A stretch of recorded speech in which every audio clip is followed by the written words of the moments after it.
So you're thinking about moving to Bozeman, Montana? Well, that's exactly what I'm going to cover in this video. It's not all sunshine and rainbows. There are some negatives, especially depending on where you're coming from. If you're coming from, states further south of here or on the coast, it's a bit different, and there can be a bit of a culture shock as well. So I want you to know the pros and cons ahead of time so that you can be well prepared before you get here. So let's get after it right now.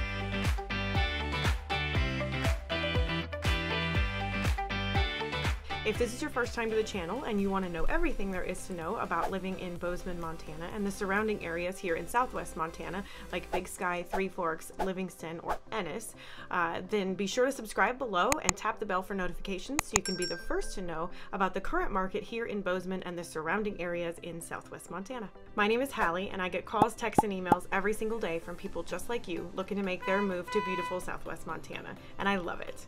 Whether you're looking to move in 9 days or 90 days, just give me a call, shoot me a text, or send me an email, and I would be honored to help you find your place here in Montana. All my information is in the description below. So as I mentioned before, I'm going to be talking about Bozeman, Montana, some of those positives and negatives so that you can know what to expect before you get here. So the first thing I want to touch on is the weather. That's probably the thing I get asked about the most. What is winter really like? What is summer really like? What are the seasons like around here? So I will say, first and foremost, winter is winter. It gets pretty cold. There's usually a cold snap between January and February that, we get sub-zero for an entire week. Do we love it? That part of it, not so much. But most people who live here because they love the snow and they love the cold and they do all these winter activities. So that's definitely something to keep in mind. If you don't love the cold, if you don't love winter, it may not be a good fit, or you can try it out if you've never experienced that before. One factor in that for sure is driving. The roads are pretty well maintained. Most of them, at least. If we get a big snowstorm, some of the neighborhoods or some of the non-main thoroughfares are not going to get plowed or taken care of as soon as Main Street and 19th and some of those major arteries that go through town. So it's definitely something to keep in mind. A vehicle, having a vehicle with all-wheel or four-wheel drive and good winter tires is going to make all the difference in the world. So a couple of the cons to really touch on more specifically in winter is it does get pretty dark pretty early. So we get by 5-6 p.m. it is dark and the sun doesn't come up until a little later in the morning because we are further north. So that's definitely something to keep in mind. And then one thing you may notice once you're here, or you may have heard about, is because we're all so used to winter, because we're all used to the snow, schools don't tend to have snow days. It is something that I experienced even growing up. I remember, when it was sub-zero or really snowy or whatever, we still went to school. We may not have had recess outside, or we may not have done those sorts of things when it was really, really cold, but we definitely did have school sessions. On the opposite end of that, of course, is summer.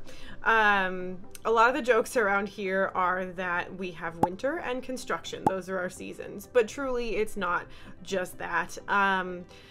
A lot of the construction does happen around here during summer because winters can be rough on the roads between plowing and just the cold.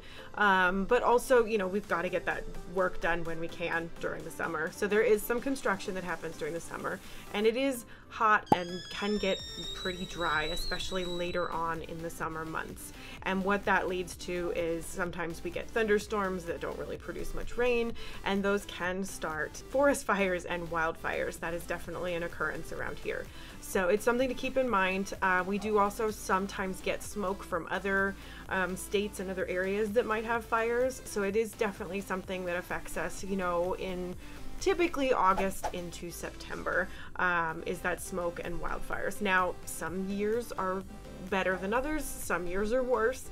It varies quite a bit, but it's definitely something to keep in mind. Depending on where you're looking to be, it can certainly be a concern, but I will say that the Forest Service does maintain everything really, really well, and typically the forest fires don't, you know, aren't anywhere near neighborhoods or homes or anything like that.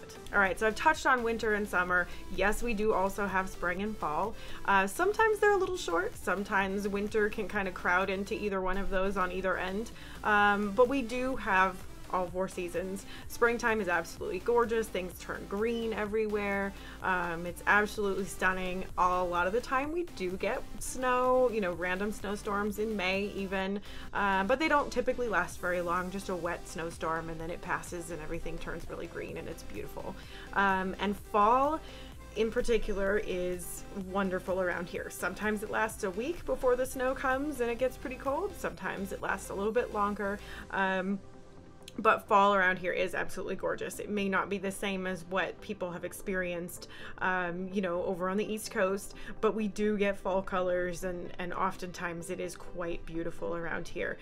Going for a drive in the fall is one of my favorites. You can drive up to Glacier National Park, in fact, and it's one of the most beautiful places in the fall if you can catch it in that Goldilocks zone of, you know, all the leaves changing colors and the beautiful tamarack trees. So that is kind of the weather and seasons and everything around here. Another thing that can be both a pro and a con is wildlife. There's a lot of wildlife in the area. There's a lot of great hunting. There's a lot of, you know, opportunity for that kind of outdoors experience if that's what you're looking for. Viewing wildlife, especially in Yellowstone National Park, is absolutely phenomenal. I've seen moose, bear, elk, of course. We've seen beavers and otters. It's absolutely phenomenal down in Yellowstone. But it also means that there's, you know, opportunity driving to potentially hit deer, things like that on some of our, especially some of our more rural roads, things like that. Some of those smaller highways, it's definitely a concern. And then that also means, depending on where you live, there's a possibility that you could end up having bears, even mountain lions, visiting your back door.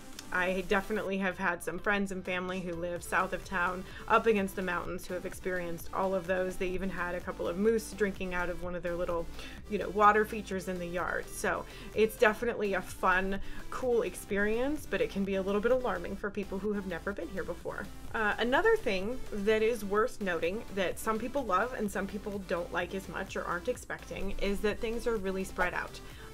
The state is big. A lot of towns are far apart from each other, so it takes some time to travel around. It's a pretty good distance to get from town to town sometimes. But a lot of people like that because there's a lot of wide open spaces, and driving the highways, you know, you can drive and not see a town for quite some time, and it's absolutely a cool experience if you've never done that before, if you're used to living in a big city, for instance. With that, you know, kind of distance and smaller towns in general around the state, there's not as much public transportation. There's not as much of that kind of opportunity. So a lot of, you know, most residents, if not all of them, do have, you know, their own vehicles and rely on that for transportation. So that is something worth noting. Bozeman proper does have a great bus system called the Streamline that is definitely improved over the last several years as well. As Bozeman has grown, that has grown, as well as, you know, more and more opportunities for entertainment. So there's better dining in the past several years, more and more concerts coming to the area. Music venues have actually, there's some new music venues in the area, like the Elm, that are absolutely phenomenal as well. So we are, you know, seeing a lot of growth. Bozeman, I believe, has done a really good job of managing that growth. And of course, you know, any town or any place could do better probably. But I do think Bozeman has done well with kind of maintaining the town and keeping up with that growth. So it's been really fun to kind of see more and more artists and musicians come to the area and give us more of those events and things to go check out. So touching on that growth I mentioned, Bozeman has grown 18.4% just since 2020. A lot of that growth has come from people wanting to live somewhere smaller town, things like that, especially with, you know, how the job market has changed with, you know, remote working and things like that. So it's been really interesting to see people coming here who just want a different pace of life, perhaps, things like that.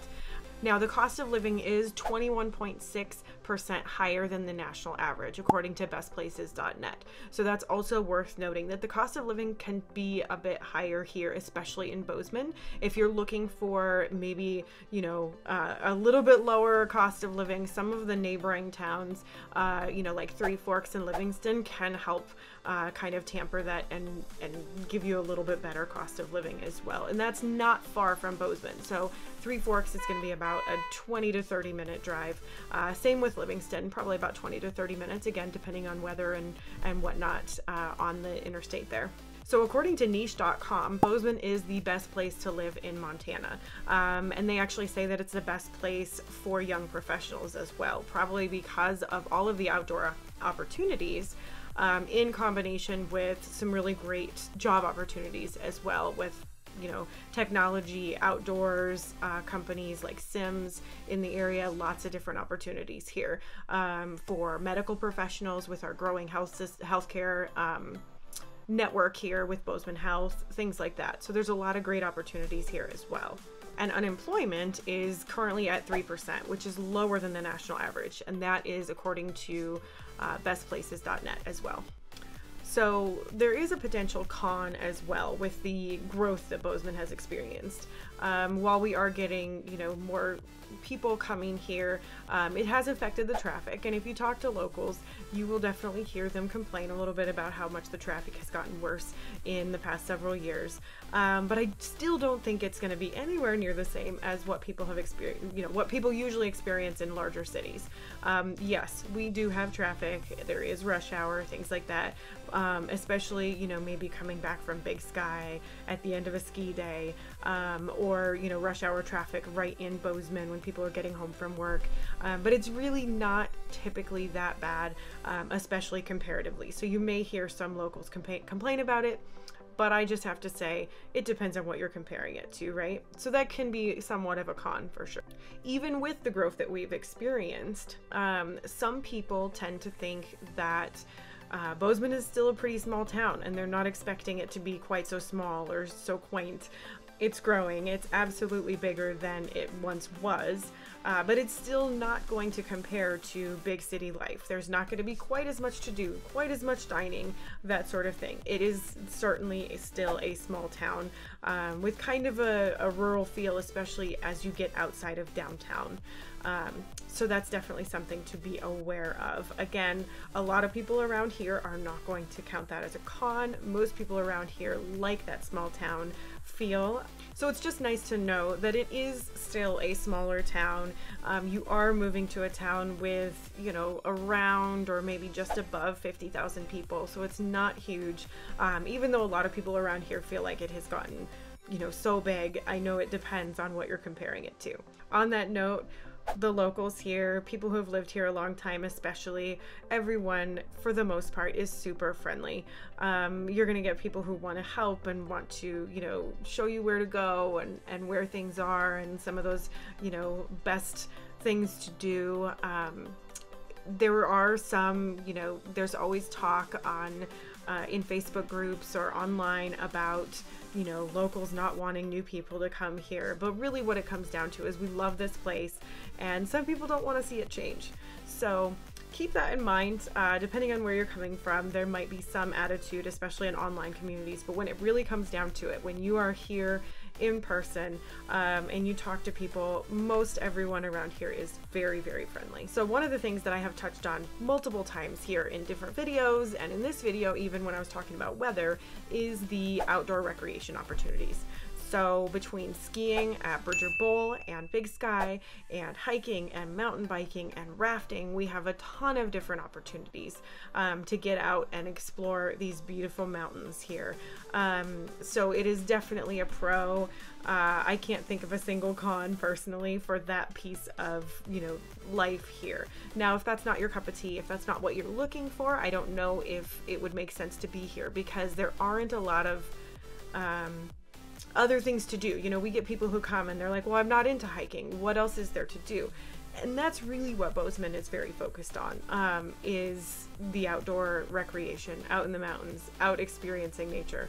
So if that's what you love, that's what most people here love as well. So another thing worth mentioning is that potentially con here is that some people would say there's not a lot of shopping. So we do have a mall that's you know, been around for quite some time, and we do have some shopping opportunities here, but really when it comes down to it, there is great boutique shopping downtown, and then there's the mall, and of course we have Target and, you know, Walmart, places like that, but there's not a lot of in between, right? So you've got high-end boutique shopping, you've got the Kohl's and Target, and there's not a lot of other options.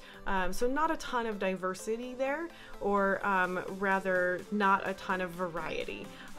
So that is definitely something to keep in mind. Some people travel to do that, or of course there's online shopping. So something to keep in mind that's a potential con is that shopping opportunity. Positive for sure is that our schools here are very highly rated according to niche.com. So in Bozeman we have 8 public elementary schools, 2 public middle schools, and 2 public high schools.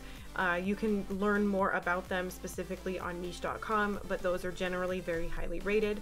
And then we also have rural schools in the county, as well as private schools, if you wanted to look into those as well. For more information on those schools, of course, you can go to greatschools.com and see a lot more of the ratings and information about each individual school as well. So definitely worth checking out if you are interested in that aspect. Now, of course, one thing worth talking about is home values. That can be seen as a pro or a con, again, depending on your perspective here. But we are generally higher than the national average for, you know, the average home price, as well as the average rent. So you're going to be looking at around $1,000 per month per bedroom for rent.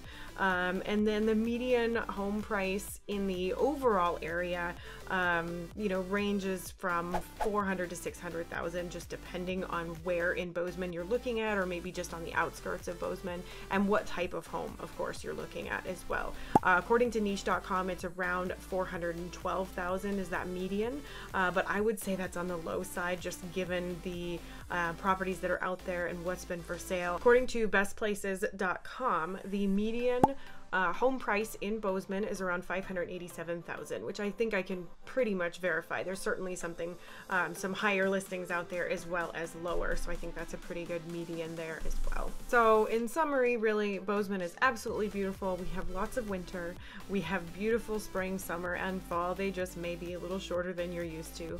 And you know, if you're into skiing and golfing, this might be the greatest place for you, or hiking or rafting and that sort of thing. We have a lot of people who you know, focus on skiing in the winter and have their other passions for the summer as well.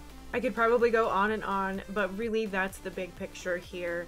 There are definitely some downsides in terms of cost of living and things like that, but all in all, it's an absolutely beautiful place to be and live and experience all of the seasons and everything that the area has to offer. So these are the types of things that I like to talk through with my clients every single day, basically. But ultimately, you can't go wrong. Just feel free to reach out if you have any questions or you want me to touch on any other specific, you know, aspect of living in the area. But ultimately, it has got to be the right fit for you. So that wraps up this video on the main pros and cons of living here in Bozeman, Montana. There's always going to be negatives, I think, just about anywhere in the country, but I think the positives here balance or maybe more than outweigh the negatives. I hope you found value in this video, and again, whether you're looking to move in 9 days or 90 days, give me a call, shoot me a text, or send me an email, and I would be honored to help you find your place here in Southwest Montana. With that, I hope to see you around town, and I'll catch you next time.